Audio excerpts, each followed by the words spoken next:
പാലക്കാട് തെരഞ്ഞെടുപ്പ് പ്രചാരണങ്ങൾക്ക് ഇന്ന് കൊട്ടിക്കലാശം.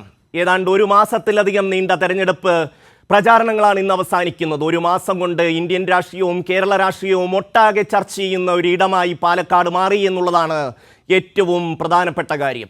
UDFിൻ്റെ ശക്തനായ വക്താവായിരുന്ന പി സരിൻ LDFിൻ്റെ സ്ഥാനാർത്ഥിയായി മാറിയപ്പോൾ BJPയുടെ മുഖമായിരുന്ന സന്ദീപ് വാര്യർ UDFിൻ്റെ പക്ഷത്തേക്ക് നീങ്ങി.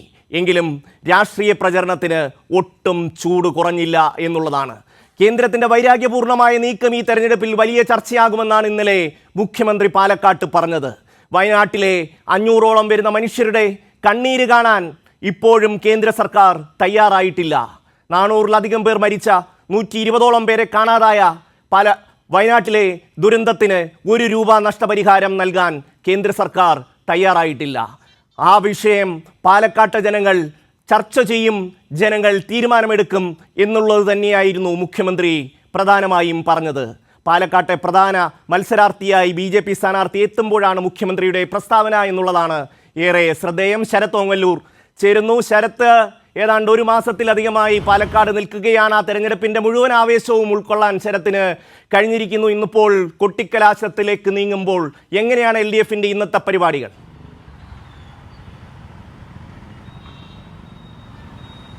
ഷമി, കഴിഞ്ഞ 34 ദിവസമായിട്ട് മണ്ഡലത്തിൽ നടന്നിട്ടുള്ള വലിയ രീതിയിലുള്ളൊരു പ്രചരണമുണ്ട്. അത് വലിയ കാടിളക്കി പ്രചരണം എന്ന് തന്നെ നമുക്ക് പറയേണ്ടി വരും. അതിൻ്റെ പരിസമാപ്തിയിലേക്ക് എത്താൻ ഏതാനും മണിക്കൂറുകൾ മാത്രമാണ് ബാക്കിയുള്ളത്. ഇന്ന് വൈകിട്ട് 4 മണിക്കാണ് LDF സ്ഥാനാർത്ഥി ഡോക്ടർ പി സരിൻ്റെ കൊട്ടിക്കലാശത്തിന് മുന്നോടിയായിട്ടുള്ള തെരഞ്ഞെടുപ്പ് റാലി ആരംഭിക്കുന്നത്. വൈകിട്ട് 4 മണിക്ക് പാലക്കാട് ഇൻഡോർ സ്റ്റേഡിയം പരിസരത്ത് നിന്നാണ് റാലി ആരംഭിക്കുക. ആയിരക്കണക്കിന് പ്രവർത്തകരാണ് റാലിയിൽ പങ്കെടുക്കാൻ അണിചേരാൻ വേണ്ടി എത്തിച്ചേരുന്നത്.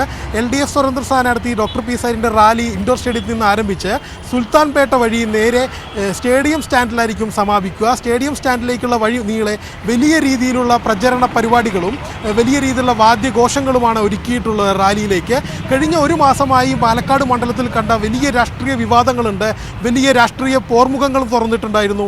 ഇതിനെല്ലാം പരിസമാപ്തി കുറിച്ചുകൊണ്ടാണ് ഇനിയുള്ള ഒരു ദിവസം, 20-ാം തീയതിക്ക് മുമ്പുള്ള ഒരു ദിവസം നിശബ്ദ പ്രചരണത്തിൻ്റെ ഒരു ദിവസമാണ്. ഇന്നത്തോടുകൂടി പരസ്യ പ്രചരണം അവസാനിക്കുകയാണ്.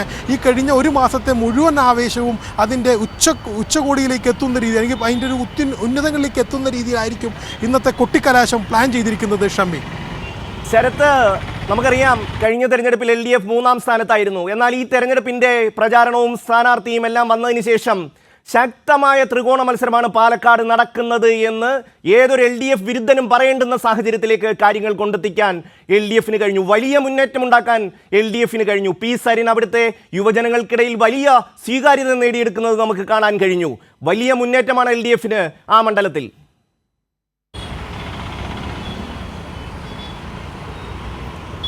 ഷമി, ശരിയാണ്. കഴിഞ്ഞ തവണ 3-ാം സ്ഥാനത്തായിരുന്നു LDF. സ്വാഭാവികമായിട്ടും LDF മത്സര ചിത്രത്തിലില്ല എന്ന രീതിയിലായിരുന്നു ആദ്യഘട്ടത്തിൽ ചില പ്രചരണങ്ങൾ. എന്നാൽ ആദ്യം സ്ഥാനാർത്ഥിയെ പ്രഖ്യാപിച്ച് ഏറെ മുന്നിലെത്താമെന്ന UDFിൻ്റെ നീക്കത്തിനായിരുന്നു ആദ്യ തിരിച്ചടി. ആദ്യം സ്ഥാനാർത്ഥിയായി രാഹുൽ മാങ്കൂട്ടത്തിനെ പ്രഖ്യാപിച്ചതിന് തൊട്ടു പിന്നാലെ തന്നെ UDFിനകത്ത്, പ്രശിഷ്യ കോൺഗ്രസിനകത്ത് വലിയ രീതിയിലുള്ള പൊട്ടിത്തെറികളുണ്ടായി. ആ പൊട്ടിത്തെറിയുടെ തുടർച്ചയെന്നോണമാണ് LDFിൻ്റെ സ്വതന്ത്ര സ്ഥാനാർത്ഥിയായിട്ട് ഡോക്ടർ പി സരിനിലേക്ക് എത്തുന്നത്. ഡോക്ടർ പി സരിൻ യൂത്ത് കോൺഗ്രസിൻ്റെ നേതാവായിരുന്നു, മീഡിയ കമ്മിറ്റി കൺവീനറായിരുന്നു കോൺഗ്രസിൻ്റെ. അവിടെ നിന്ന് അദ്ദേഹം പറഞ്ഞു, വേണ്ടത്ര കൂടിയാലോചനകളില്ലാതെയാണ് സ്ഥാനാർത്ഥി പ്രഖ്യാപനം നടത്തിയത് എന്ന് പറഞ്ഞുകൊണ്ടാണ് കോൺഗ്രസിൽ നിന്ന് സരിൻ പുറത്തേക്ക് വരുന്നത്. അതിന് തൊട്ടു പിന്നാലെ യൂത്ത് കോൺഗ്രസിൻ്റെ മുൻ സംസ്ഥാന സെക്രട്ടറി ആയിട്ടുള്ള AK ഷാനിബ് പുറത്തു വന്നു. അതിനുശേഷം 9ഓളം കോൺഗ്രസ് നേതാക്കൾ പുറത്തേക്ക് വരുന്നൊരു സാഹചര്യമുണ്ടായി. അതായത് വലിയ എളുപ്പത്തിൽ, വളരെ ഈസി വാക്ക് ഓവർ ആയിരിക്കും മത്സരം എന്ന് പ്രതീക്ഷിച്ചിരുന്ന വലിയൊരു മത്സരത്തിലേക്ക് കാര്യങ്ങൾ നീണ്ടു. അതുകൊണ്ടും തീർന്നില്ല. അതേപോലെ തന്നെ NDAയിലും വലിയ രീതിയിലുള്ള പ്രതിസന്ധിയാണ് നിലനിന്നിരുന്നത്. ശോഭാ സുരേന്ദ്രന് വേണ്ടി ഒരു വിഭാഗം നിന്നു, എന്നാൽ കൃഷ്ണകുമാറിന് വേണ്ടി ഔദ്യോഗിക വിഭാഗം നിന്നോടുകൂടി വലിയ രീതിയിലുള്ള ചേരിപ്പോരിലേക്ക് കാര്യങ്ങൾ പോയി. അതിനുശേഷം നടന്നിട്ടുള്ള ഓരോ സന്ദർഭങ്ങളും NDAയും അതേപോലെ പ്രതിസന്ധിയിലാക്കുന്നതായിരുന്നു.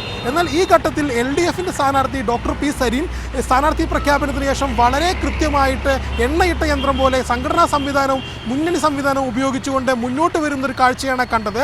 വലിയ രീതിയിലുള്ള ആൾക്കൂട്ടമാണ് ഡോക്ടർ പി സരിനെ ആകർഷിക്കുന്നത്. ആകർഷിക്കാൻ കഴിയുന്നത് ഡോക്ടർ പി സരിൻ എവിടെയെല്ലാം പ്രചരണത്തിനെത്തുന്നോ വലിയ രീതിയിലുള്ള ആൾക്കൂട്ടം അവിടെയെല്ലാം കൂടുന്ന ഒരു സാഹചര്യമുണ്ട്. യുവാക്കളെല്ലാവരും വളരെ സ്നേഹത്തോടെ സരിൻ ബ്രോ എന്ന് വിളിച്ചുകൊണ്ട് സരിന് ചുറ്റും കൂടുന്ന കാഴ്ചയാണ് കഴിഞ്ഞ ഒരു മാസം നമ്മൾ കണ്ടത്. സരിൻ്റെ കൂടെ എത്തുന്നു, സരിൻ്റെ കൂടെ സെൽഫി എടുക്കാൻ നിൽക്കുന്നു, സരിനോട് സംസാരിക്കാൻ, സരിൻ്റെ അനുഭവങ്ങൾ ചോദിക്കാൻ നിരവധി പേരാണ് എത്തിച്ചേരുന്നത്. സ്വാഭാവികമായിട്ടും രണ്ട് LDF ചിത്രത്തിലില്ല എന്ന് പറഞ്ഞിടത്ത് നിന്ന് 34 ദിവസത്തിനിപ്പുറം LDF ആകുന്നു മുഖ്യ സ്ഥാനാർത്ഥി, അല്ലെങ്കിൽ LDF ബഹുദൂരം മുന്നിലെത്തിയെന്ന് നമുക്ക് പറയേണ്ടി വരും. ഷമി, ശരത്ത്, ഒപ്പം തന്നെ പി സരിൻ പറയുന്ന ഒരു രാഷ്ട്രീയം കൂടിയുണ്ട്. അതായത് UDF-നെ സംബന്ധിച്ചിടത്തോളം, കോൺഗ്രസിനെ സംബന്ധിച്ചിടത്തോളം ഒരു ചർച്ചയുമില്ല, ഏകപക്ഷീയമായി തീരുമാനങ്ങൾ എടുക്കുന്നു. അതായത് VD സതീശനും ഷാഫി പറമ്പിലും കൂടി ഒരു തീരുമാനമെടുക്കുന്നു, അത് നടപ്പാക്കുന്നു. DCC ഒരു കത്ത് കൊടുക്കുന്നു, കെ മുരളീധരനെ സ്ഥാനാർത്ഥിയാക്കണമെന്ന് ആവശ്യപ്പെട്ട്. അതിന് ഒരു പരിഗണനയും കൊടുക്കുന്നില്ല. കോൺഗ്രസിൽ തന്നെ വലിയ തോതിൽ ഇക്കാര്യത്തിൽ അഭിപ്രായ വ്യത്യാസമുണ്ട്. നമുക്കറിയാം, പല കാര്യങ്ങളിലും ഏതാണ്ട് 9-ലധികം പേരാണ് കോൺഗ്രസ് വിട്ട് പുറത്തേക്ക് വരുന്ന കാഴ്ച നമ്മൾ കണ്ടത്, ജനപ്രതിനിധികളടക്കം ഉള്ളവർ. അപ്പോൾ അത്രമാത്രം ഭിന്നത കോൺഗ്രസിൽ അവിടെ നിലനിൽക്കുന്നു എന്നത് LDF-ന് അനുകൂലമല്ലേ?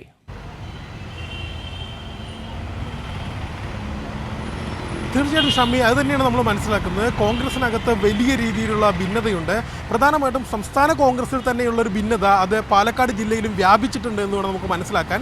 അതായത് സ്ഥാനാർത്ഥി നിർണ്ണയവുമായി ബന്ധപ്പെട്ടുകൊണ്ട് ഏകപക്ഷീയമായി തീരുമാനമെടുക്കുന്നു കോൺഗ്രസ് എന്ന രീതിയിലുള്ള ഒരു ആരോപണം ഉന്നയിച്ചുകൊണ്ടാണ് ഡോക്ടർ പി സരിൻ കോൺഗ്രസിൽ നിന്ന് പുറത്തേക്ക് വരുന്നത്. സമാനമായൊരു ആരോപണമാണ് ഷാനിബും ഉന്നയിച്ചത്. ഷാനിബ് ഉന്നയിച്ചത് ഇങ്ങനെയായിരുന്നു: VD സതീശൻ മുഖ്യമന്ത്രിയാകാൻ വേണ്ടി ആരുമായിട്ടും കൂട്ടുകൂടാൻ തയ്യാറാകുന്ന ഒരു സാഹചര്യമാണുള്ളത്. അതിനുവേണ്ടി ഷാഫി പറമ്പിലിനെ ഉപയോഗിച്ചുകൊണ്ടിരിക്കുകയാണ്. ഷാഫി പറമ്പിലും VD സതീശനും ഉൾപ്പെടുന്ന ഒരു ഗ്രൂപ്പാണ് ഇവിടെ കാര്യങ്ങൾ നിയന്ത്രിച്ചുകൊണ്ടിരിക്കുന്നത് എന്നൊരു കാര്യം കൃത്യമായിട്ട് AK ഷാനിബ് പറയുന്നുണ്ട്. അതിനുശേഷം പുറത്തു വന്ന നേതാക്കൾ എല്ലാവരും തന്നെ കോൺഗ്രസിനകത്ത്, വിശേഷിച്ച് പാലക്കാട്ടെ കോൺഗ്രസിനകത്ത് നിലനിൽക്കുന്ന വലിയ പ്രതിസന്ധികളെക്കുറിച്ച് പറയുന്നുണ്ട്. അതിനിടെയാണ് കെ മുരളീധരനെ സ്ഥാനാർത്ഥിയാക്കണമെന്ന് ആവശ്യപ്പെട്ടുകൊണ്ട് DCC എഴുതിയ കത്ത് കൈരളി പുറത്തുവിടുന്നത്. കൈരളി കൃത്യമായിട്ട് ആ വാർത്ത പുറത്തുവിടുന്നു. അതോടുകൂടി കോൺഗ്രസ് നേതൃത്വം വെട്ടിലായി. ഇത് തങ്ങളുടെ കത്തല്ല എന്നൊരു പ്രചരണം അവർ നടത്തിയെങ്കിലും നമ്മൾ കത്ത് എഴുതിയ ആളുകളുടെ ഒപ്പുൾപ്പെടെ കാണിച്ചതുകൊണ്ട് അവരുടെ വാദങ്ങൾ പൊളിക്കുന്നതായിരുന്നു. അതിനുശേഷം നടന്ന അതിനുശേഷം നടന്ന നീല ട്രോളി വിവാദം, കാരണം വലിയ രീതിയിൽ കള്ളപ്പണം ഇവിടെ UDF-ഉം NDA-യും എത്തിച്ചിരുന്നു എന്നൊരു രഹസ്യ വിവരത്തെ തുടർന്ന് പോലീസ് നടത്തിയ പരിശോധനയിലാണ് ഒരു പാതിര പരിശോധന നടത്തി. ആ പരിശോധനയിലാണ് രാഹുൽ മാങ്കൂട്ടത്തിലുമായി ബന്ധപ്പെട്ടുകൊണ്ട് ഒരു നീല ട്രോളി വിവാദം ഉണ്ടാകും. നമുക്ക് എല്ലാവർക്കും അറിയാവുന്ന ഒരു അതിൽ ഒരുപാട് സംശയത്തിന്റെ അംശങ്ങൾ ഇപ്പോഴും നിലനിൽക്കുന്നുണ്ട് ശരത്തെ. അതായത് സ്വന്തം ഫ്ലാറ്റിൽ നിന്ന് പുറപ്പെടുന്ന ഒരു സ്ഥാനാർത്ഥി ഡ്രസ്സ് എടുത്ത് വാഹനത്തിൽ വെക്കുന്നു. ആ ഡ്രസ്സ് എടുത്ത പെട്ടി എന്തിനാണ് ആ ഹോട്ടലിലേക്ക് കൊണ്ടുവന്ന് ഒരു മുറിയിൽ കയറ്റുന്നു, 2 മുറിയിൽ കയറ്റുന്നു, പിന്നെ ബോർഡ് റൂമിൽ കയറ്റുന്നു, അതിനുശേഷം വീണ്ടും എടുത്ത് പുറത്തേക്ക് കൊണ്ടുപോയി ഒരു കാറിൽ കയറ്റുന്നു. സ്ഥാനാർത്ഥി ആ കാറിൽ കയറുന്നില്ല. ആദ്യഘട്ടത്തിൽ രാഹുൽ മാങ്കൂട്ടം പറയുന്നു, ഞാൻ അവിടെ എങ്ങുമില്ല, പാലക്കാട്ട് എങ്ങുമില്ല, ഞാനുള്ളത് കോഴിക്കോടാണ്, അങ്ങനെ പറയുന്നു. ഇദ്ദേഹം ലൈവ് ചെയ്യുന്ന സമയത്ത് അദ്ദേഹത്തിന് ഈ പെട്ടി തുറന്ന് കാണിച്ചിട്ട് അദ്ദേഹത്തിന് പറയാമല്ലോ എൻ്റെ പെട്ടിയിൽ ഇങ്ങനെയാണ് എന്ന് പറഞ്ഞാൽ ഈ സംശയം തീരുമല്ലോ. ഒരർത്ഥം ആ ട്രോളി സംബന്ധിച്ച സംശയം തീരുന്നില്ല, ആ വിവാദങ്ങളും അവസാനിക്കുന്നില്ല. ശരത്ത്, ശ്രീ കൃഷ്ണകുമാറിനെ വിജയിപ്പിക്കാം. ഷമി പറഞ്ഞ പോലെ തന്നെ ഇതിനകത്ത് വലിയ രീതിയിലുള്ള സംശയങ്ങൾ ഇപ്പോഴും ദൂരീകരിക്കാതെ കിടക്കുന്നുണ്ട്. എന്തിനാണ് രാഹുൽ മാങ്കൂട്ടത്തിൽ ആ ഹോട്ടലിലല്ല താമസിക്കുന്നത്, അവിടെ ഫ്ലാറ്റ് എടുത്തിട്ടുണ്ട്, ഫ്ലാറ്റിലാണ് താമസിക്കുന്നത്. രാഹുൽ മാങ്കൂട്ടത്തിൽ എന്തിനെ പെട്ടിയുമായി ഹോട്ടലിൽ വന്നു എന്നൊരു ചോദ്യമാണ് ആദ്യമായിട്ട് ഉയർത്തിയത്. അതിനുശേഷം രാഹുൽ മാങ്കൂട്ടത്തിൽ പറഞ്ഞ എല്ലാ കാര്യങ്ങൾക്കകത്തും ഈ വൈരുദ്ധ്യം കൃത്യമായിട്ട് നിഴലിക്കുന്നുണ്ടായിരുന്നു. ആദ്യം പറഞ്ഞത്, ഞാൻ കോഴിക്കോട് പോകുന്ന വഴിക്ക് ആ ഹോട്ടലിൽ കന്ന് എൻ്റെ ഡ്രസ്സായിരുന്നു ഇതെന്നാണ് ആദ്യ ഘട്ടത്തിൽ പറഞ്ഞത്. എന്നാൽ ഈ പെട്ടി വെച്ച വാഹനത്തിലായിരുന്നില്ല രാഹുൽ മാങ്കൂട്ടത്തിൽ കയറിയത്. അപ്പോൾ രാഹുൽ മാങ്കൂട്ടത്തിൽ പറഞ്ഞു, എന്നാൽ ഞാൻ പ്രസ് ക്ലബിന് മുമ്പിൽ വെച്ച് മറ്റൊരു വണ്ടിയിലേക്ക് മാറി കയറി, ഇത് ഷാഫി പറമ്പിൻ്റെ വണ്ടിയിലേക്ക് ഷാഫിയുമായി സംസാരിക്കുന്നതിന് വേണ്ടിയാണ് പെട്ടിവെച്ച വാഹനത്തിൽ കയറാഞ്ഞത് എന്നൊരു ഒരു വാദം ഉന്നയിച്ചു. എന്നാൽ അത് വളരെ ബാലിശമായിരുന്നു ആ വാദം എന്ന് പറയുന്നത്. കാരണം ഒരു മതിൽ വ്യത്യാസത്തിലാണ് ഈ രാഹുൽ മാങ്കൂട്ടത്തിൽ ഈ പറയുന്ന പെട്ടി വിവാദം നടന്ന ഹോട്ടലും പ്രസ് ക്ലബും നിലനിൽക്കുന്നത്. അതിനുശേഷം 800 മീറ്ററിനപ്പുറത്ത് വെച്ച് മറ്റൊരു കാറിലേക്ക് മാറിക്കയറുന്ന സാഹചര്യമുണ്ടായി. അതിനുശേഷം കോഴിക്കോടാണ് താനെന്ന് പറഞ്ഞതിന് ശേഷം മണിക്കൂറുകൾക്ക് ശേഷമാണ് ഇത്തരത്തിലുള്ള ലൈവ് ചെയ്യുന്നത്. അപ്പോൾ ഇത്തരത്തിൽ ഒരുപാട് ദൂരീകരിക്കപ്പെടാത്ത സംശയങ്ങളുമായി നിൽക്കുന്ന ഒരു നീല ട്രോളി വിവാദം മണ്ഡലത്തിൽ വലിയ ചർച്ച തന്നെയാണ്. വോട്ടർമാർക്ക് എല്ലാവർക്കും ഇതുമായി ബന്ധപ്പെട്ടുകൊണ്ട് വലിയ സംശയങ്ങളുണ്ട്. കോൺഗ്രസ് തങ്ങളുടെ വോട്ടവകാശത്തിന് പണം കൊണ്ട് അളക്കാൻ വന്നതാണോ എന്ന രീതിയിൽ പലരും നമ്മളോട് പല ഘട്ടത്തിലും സംസാരിക്കുന്നുണ്ട്. അതായത് വോട്ടർമാരുടെ അവരുടെ ഒരു അവരുടെ ഒരു ആത്മാഭിമാനത്തെ ചോദ്യം ചെയ്യുന്ന രീതിയിലേക്ക് UDF-ൻ്റെ ഈ നീക്കം വന്നു എന്നൊരു വികാരം വോട്ടർമാരിൽ വളരെ ശക്തമാണ്. ഷമി, ശരത്ത്, ഇതിൽ ഷാനിബ് പറഞ്ഞ ഒരു പ്രധാനപ്പെട്ട വിഷയമുണ്ട്. അതായത് അവിടെ നടക്കുന്നത് ശരിക്കും ഒരു BJP കോൺഗ്രസ് ഡീലാണ് എന്നുള്ളതിനെ സംബന്ധിച്ച്. ഈ കൃഷ്ണകുമാരി എന്ന് പറയുന്ന കോൺഗ്രസിൻ്റെ ഒരു മെമ്പർ പുറത്ത് വന്നിട്ട് പറഞ്ഞൊരു കാര്യമുണ്ട്. കഴിഞ്ഞ തെരഞ്ഞെടുപ്പിൻ്റെ സമയത്ത് അവരുടെ വാർഡിൽ BJPയുടെ സ്ഥാനാർത്ഥിയും CPMൻ്റെ സ്ഥാനാർത്ഥിയും മാത്രമേ ഉള്ളൂ. കോൺഗ്രസിൻ്റെ സ്ഥാനാർത്ഥി അവിടെയില്ല. ഷാഫി പറമ്പിലാണ് ഇത്തരം കാര്യങ്ങൾക്കെല്ലാം നേതൃത്വം നൽകുന്നത്. കഴിഞ്ഞ തവണ ഷാഫിക്ക് പല ഘട്ടങ്ങളിലും സഹായമായി വടകരയിൽ നിന്നത് BJP ആയിരുന്നു. ആ കഥ നമുക്കറിയാം. അതിൻ്റെ ഒരു പ്രതിഫലം ഇവിടെ തിരിച്ചു കൊടുക്കാനുള്ള ബാധ്യത ഷാഫി പറമ്പിലും അതുപോലെ തന്നെ VD സതീശനും ഏറ്റെടുത്തിരിക്കുന്നു എന്നുള്ള ഗുരുതരമായ ആരോപണം ഷാനിബ് മാത്രമല്ല, അവിടുന്ന് കോൺഗ്രസിൽ നിന്ന് പുറത്തു വന്ന പല ആൾക്കാരും പറയുന്നുണ്ട്. ഇപ്പോൾ നമുക്കറിയാം സന്ദീപ് വാര്യർ കൂടി BJPയിൽ നിന്ന് കോൺഗ്രസിലേക്ക് എത്തുകയാണ്. നമുക്ക് എന്തൊക്കെ പറഞ്ഞാലും കേരളത്തിലെ കോൺഗ്രസിനെ സംബന്ധിച്ചിടത്തോളം നമുക്കറിയാം മറ്റ് സംസ്ഥാനങ്ങളിലെ കോൺഗ്രസിനെ പോലെയല്ല. BJP ബന്ധം വളരെ കുറവാണ്. അതായത് BJP സാധാരണ മറ്റ് സ്റ്റേറ്റുകളിൽ BJPയിൽ കോൺഗ്രസിൽ ഉണ്ടായിരുന്ന നേതാക്കന്മാരാണ് കൂടുതലും BJPയിൽ പോകുന്നത്. BJPയിൽ ഉണ്ടായിരുന്ന നേതാക്കൾ പലരും കോൺഗ്രസിൽ മടങ്ങിയെത്തുന്നു. ആ ഒരു സാഹചര്യമുണ്ട്. പക്ഷേ കേരളത്തെ സംബന്ധിച്ചിടത്തോളം അങ്ങനെയല്ല. BJP ബന്ധമുള്ള നേതാക്കൾ കോൺഗ്രസിൽ കുറവാണ്. പക്ഷേ ആ ഒരു സാഹചര്യത്തിന് മാറ്റം വന്നിരിക്കുന്നു.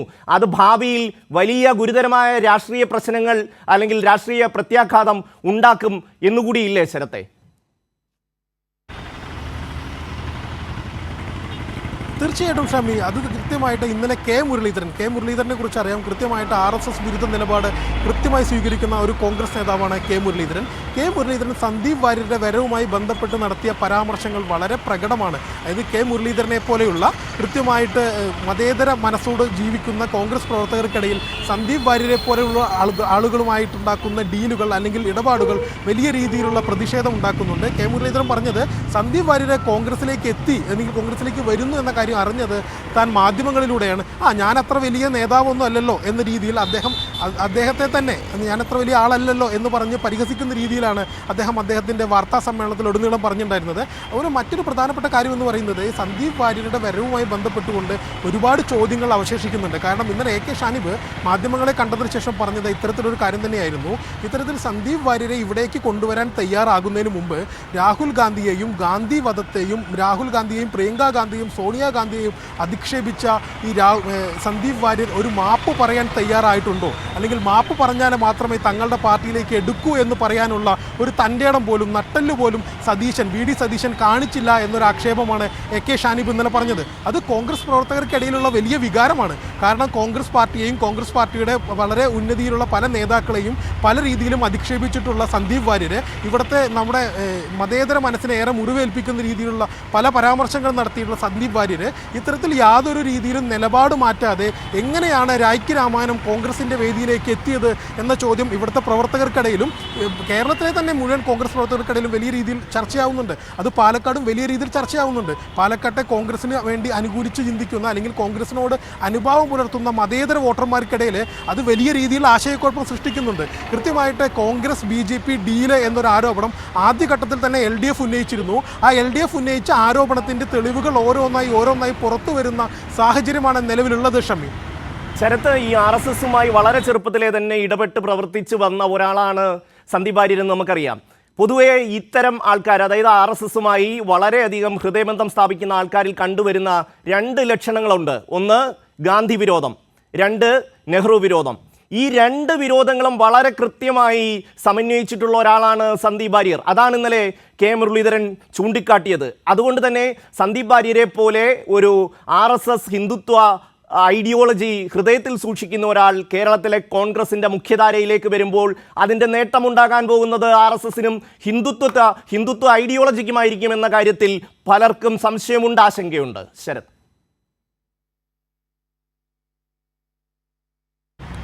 തീർച്ചയായിട്ടും ഷമി, അത് വളരെ കൃത്യമാണ്. ഇത്തരത്തിൽ പ്രത്യയശാസ്ത്രപരമായിട്ട് സന്ദീപ് വാര്യർ എവിടെ നിൽക്കുന്നു എന്നതൊരു പ്രധാനപ്പെട്ട ചോദ്യമാണ്. രാഷ്ട്രീയ നിലപാട് എന്നതിനപ്പുറത്തേക്ക് ഇതിനകത്ത് എന്ത് പ്രത്യയശാസ്ത്രം ഉയർത്തിപ്പിടിക്കുന്നു എന്ന കാര്യം വളരെ പ്രധാനമാണ്. വളരെ ചെറിയ കാലം തൊട്ട് RSSുമായി വളരെ അടുത്ത് സഹകരിക്കുന്ന ഒരു വ്യക്തിയാണ് സന്ദീപ് വാര്യർ. സന്ദീപ് വാര്യർ തൻ്റെ അതൃപ്തി പ്രകടിപ്പിച്ചുകൊണ്ടുള്ള ഫേസ്ബുക്ക് കുറിപ്പിൽ പോലും പറയുന്നത് തൻ്റെ അമ്മ വളരെ വയ്യാത്തൊരവസ്ഥയിൽ ആരോഗ്യപരമായിട്ട് വലിയ ബുദ്ധിമുട്ട് നേരിടുന്ന സാഹചര്യത്തിൽ പോലും RSSനെ കെട്ടിടമുണ്ടാക്കാൻ സ്വന്തം ഭൂമി നൽകിയ ഒരു അമ്മയുടെ മകനാണ് താൻ എന്ന് പറയുന്നു. അതായത് വളരെ കുടുംബ ബന്ധങ്ങൾ പോലും RSSനകത്ത് ആഴ്ന്നു കിടക്കുന്ന ഒരു നേതാവാണ് സന്ദീപ് വാര്യർ.